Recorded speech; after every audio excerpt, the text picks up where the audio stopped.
Mae Chwarel yn gwmni gwneud rhaglenni teledu a radio. Da ni'n gwneud rhaglenni edrych, BBC, Sianel 4, Radio Cymru a Radio Wales.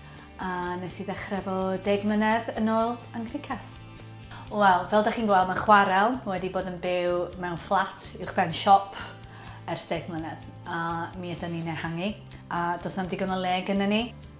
Hefyd, dwi yn bleidiol iawn I gwmnïau bach, a dwi eisiau gwmnïau bach eraill ddod at y fi I weithio.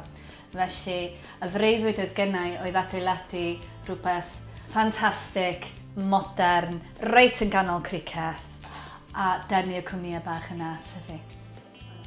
Wnaethon ni brynu hen warws y tu cefn I ni fama. Wnaethon ni ddymchwel hi. O'n I angen help ariannol I gael fi'r hwcyn nesa. A heb Busnes Wales, fysa ddim wedi digwydd.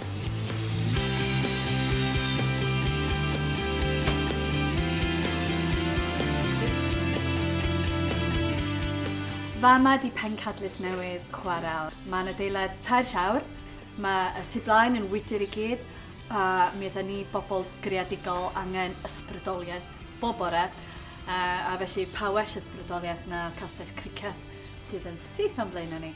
Ac os ti eisiau gwybod yn union be mae'r adeilad yn mynd I edrych fel, yn union fel yna. Oedd y broses yn un hawdd ofnadwy, fyswn ni'n cynghori I unrhyw un fynd atyn nhw os maen nhw'n meddwl bod I busnes nhw ar y fi'n tyfu. Efo'r grant, mae o'n galluogi ni I gyflogi 2 berson arall yn llawn amser. Mae'r jobsys yn yr maes creadigol yn brin yng Ngogledd Cymru. Maen nhw'n brinach fyth yn yr ardal dwi'n gweithio a sydd yn bechod achos mae'r diwydiant creadigol fedith rhywun gychwyn busnes yn unrhyw le yng Nghymru. Cwbl ti angen ydi internet connection dyddiau yma. Da ni'n gyrru rhaglenni lawr y rhyngwrwyd I Lundain a dydy o ddim yn broblem, diolch yn stopio ni. Mae Busnes Wales yn ymarferol wedi bod yn hollol hanfodol i'n busnes ni.